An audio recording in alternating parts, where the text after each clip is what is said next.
வீட்டில் வந்து பெரியவங்களை காணோம், தாத்தாவை காணோம், பாட்டியை காணோம், காணவில்லை, கண்டுபிடிச்சு கொடுங்க அப்படின்ற மாதிரிலாம் போஸ்டர் அடித்து ஒட்டி நம்ம பார்த்துருப்போம். இங்கே ஒருத்தர் வந்து தான் வளர்க்குற செல்ல கிளி பெட் பேரட்டை காணோம் அப்படின்னு சொல்லி அதுக்காக ஒரு காணவில்லை போஸ்டர் அடித்து அதை கண்டுபிடிச்சிருக்காரு. அந்த கதை என்ன அப்படின்றத இப்போ நான் உங்களுக்காக சொல்கிறேன்.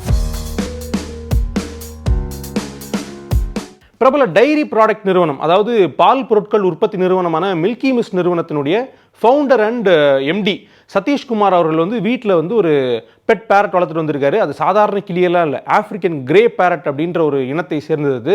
இந்த ஆஃப்ரிக்கன் கிரே பேரட்டை பார்த்தீங்க அப்படின்னா அது வந்து ஒரு ஹைலி இன்டெலிஜென்ட்டான பேரட். பொதுவாகவே கிளிகள் வந்து பேசும், விளையாடும், நிறைய ப்ராப்ளம் சால்விங் ஸ்கில்ஸ்லாம் இருக்கும்ல. இது வந்து அதுக்கும் ஒரு படி மேலேன்னு வச்சுக்கோங்களேன். சென்னையில், தமிழ்நாட்டில், இந்தியாவில் நம்ம வந்து வாங்கி வளர்க்குறோம் அப்படின்னா ப்ரைஸும் அதிகம். அதே சமயம் இந்த கிளிக்கு வந்து நிறைய கேப்பபிலிட்டிஸும் இருக்கும். அது பேசும், நீங்கள் இந்த கணக்கெலாம் குட்டி குட்டி மேக்ஸ்லாம் சொல்லி கொடுத்தீங்க அப்படின்னா அதை கற்றுக்கும். கம்ப்யூட்டர்லாம் கூட ஒர்க் பண்ணுதான். இன்டர்நெட்டில் நிறைய வீடியோஸ் நீங்கள் பார்த்துருக்கலாம். ஸோ அந்த கிளி வந்து ஆயுட்காலமே கிட்டத்தட்ட 23 வருஷம் இருக்கும். நல்லா பராமரிச்சுக்கிட்டா, ஒழுங்காக வச்சு பார்த்துக்கிட்டா ஒரு 25 வருஷம் வரைக்கும் வீட்டிலலாம் இருக்கும் அந்த கிளி. ஸோ ஆஃப்ரிக்கன் கிரே பேரட் நிறைய செலிபிரிட்டிஸ்லாம் பெட்டாக வச்சுருப்பாங்க. அதை வந்து நம்மளுடைய சதீஷ்குமார் அவர்கள் வந்து வீட்டில் வாங்கி வளர்த்துட்டு இருக்காரு. ஸோ அதுக்கு பேர் வந்து நெல்சன் அப்படின்னு வச்சுருக்காங்க. பேர் நெல்சன் வச்சு நெல்சு அப்படின்னு தான் கூப்பிடுறாங்க. கிளிக்கு வந்து ஒரு பேர் வச்சு அதுக்கு இன்னொரு செல்ல பேர் வச்சு அந்த செல்ல பேரை சொல்லி தான் கூப்பிடுறாங்க. இவ்வளோ செல்லமாக வளர்த்த அவருடைய கிளி வந்து என்ன ஆயிருக்கு அப்படின்னா மிஸ் ஆயிடுச்சு.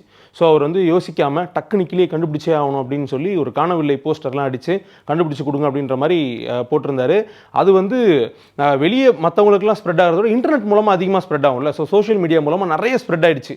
நிறைய பேர் வந்து இந்த மாதிரி வந்து கிளி மிஸ் ஆகிடுச்சு அப்படின்ற நியூஸ், அதோடைய ஃபோட்டோ போட்டு அந்த போஸ்டர்லாம் போட்ட உடனே அதை நிறைய பேர் பார்த்துட்டு இந்த கிளி எப்படியா கண்டுபிடிச்சி கொடுத்தே ஆகணும் அப்படின்னு சொல்லி நிறைய உதவிகள்லாம் பண்ணியிருக்காங்க.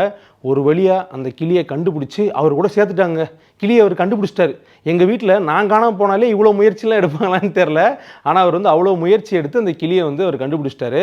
அதை தன்னுடைய சோஷியல் மீடியா பேஜஸ்லாம் போட்டு நம்ம சதீஷ்குமார் என்ன சொல்லியிருந்தார் அப்படின்னா, இந்த கிளி வந்து என்கிட்ட கிடைக்கிறதுக்கு உதவி பண்ண எல்லாருக்குமே ரொம்ப நன்றி.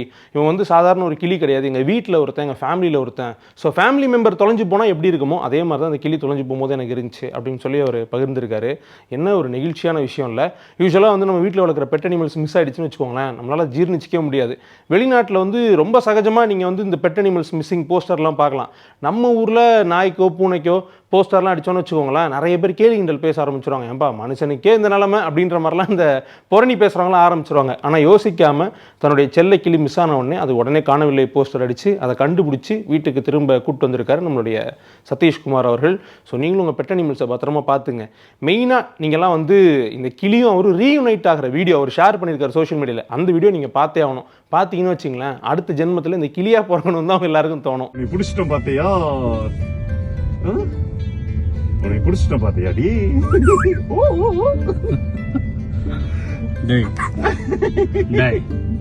நோ நெல்சோ நெல்சோ